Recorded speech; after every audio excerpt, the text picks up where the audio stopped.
in institution ku siyaasadda yeeshaa wax badan bay bedelaysaa waxaad moodaa imika in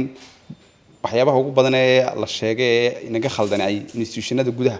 ay yihiin laakiin haddii gudaha la hagaajiyo siyaasadahooda la hagaajiyo waxa dibadda uga soo baxayana uu noqonayo xagaagsan waxa weeye hawshan muddo soo socotay waa muddo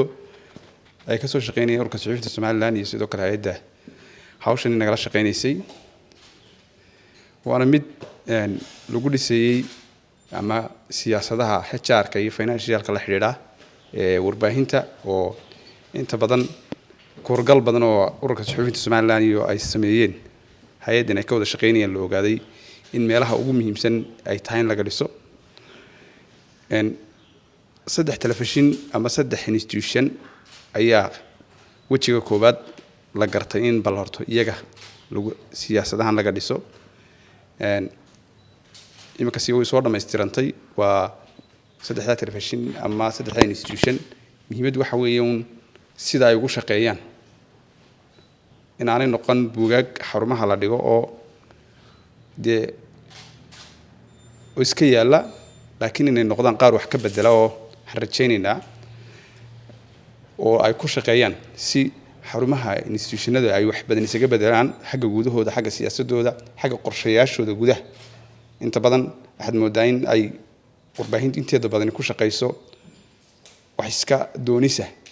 oo maalin walba wixii yaala lagu qabanayo laakiin aan siyaasad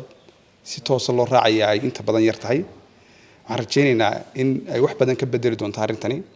waliba in tani marka loo sameeyay saddexdan telefishin loo sameeyay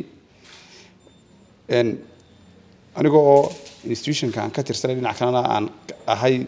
ururka suxufiyiinta Soomaaliland waxaan rajaynaynaa in aan wax badan ka bedeli doono in siyaasadda home cable labada policy ee halka yaala